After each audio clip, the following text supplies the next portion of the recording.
Everyone, welcome to a setup of Australia on F1 2015. My first of my set of videos, and as you can see, we're getting Jeff to pass over our tablet for our setup, of course, loading our setup. I've got two setups for this circuit. I was running quite high aero before, and I was doing like a 24.8.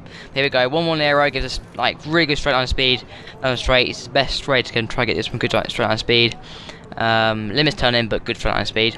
Now we've got 75-70, so on throttle a bit, basically getting a bit more rear traction. Obviously we're going to get a little bit more understeer in terms of the car and a bit of rear snapping, but that seems good. Alignment all the way to the left, for all of them, gives you better turning basically, and yeah, for toe and all that stuff, front and rear toe gives better traction and that stuff. 8.4 for me. 8 gives you a bit of high speed, changes of direction, so having this will be beneficial. 4 on the rear, yeah, you don't really need that for turning. And then 7.8 and 7.8 for PSI on the tyre pressures.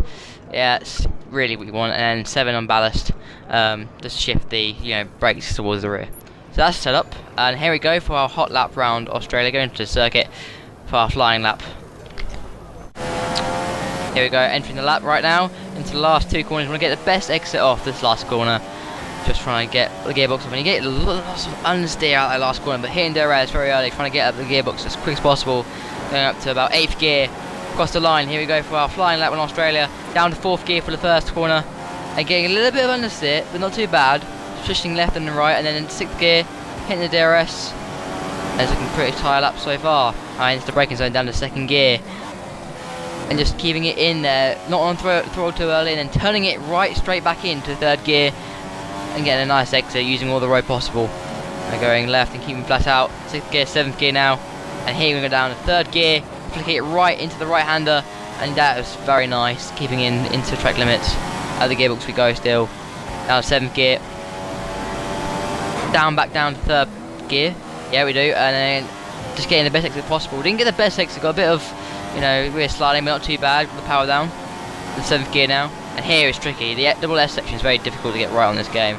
Down to 5th gear, chuck it into the left bit and then the right bit, and we just got that perfectly. We had to lift off a little bit just to avoid a corner cut happening on track instead happening, so that's pretty decent. Up to 8th gear now, down to 3rd gear, chuck it right in here, hold it in, and at 4th, now 5th, and down the 4th place, 4th gear to get you a bit more turning.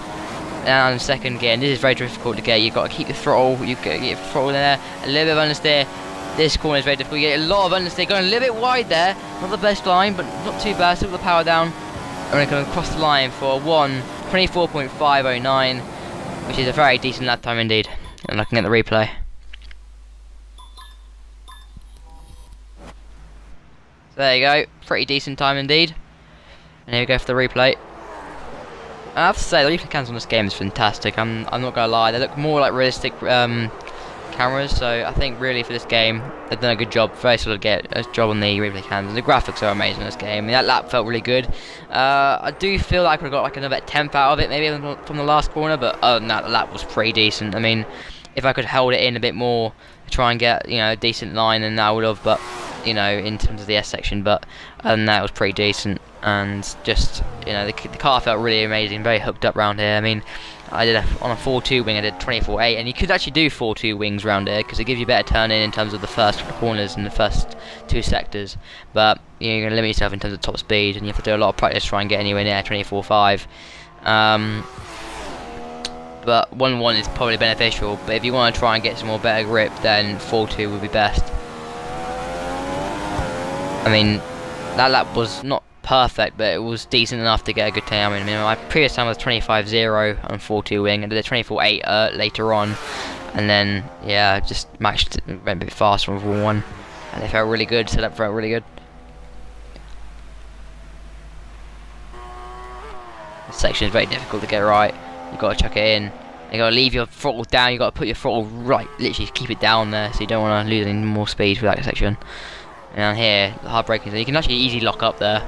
I mean, remember this, guys. These are with no assist whatsoever, no traction control, no manual gearbox, no ABS whatsoever. And across the line we come. And going on to our leaderboard, we are currently, I think we're 18th. Yes, we're on 1:24.5. We see Limitless up there, a pretty decent time, 24.0. So not too far off the pace of the top guys really on this game around here. So 18th place, I'm very happy with. Hope you enjoyed the video, guys. Please like and subscribe, and I'll see you soon.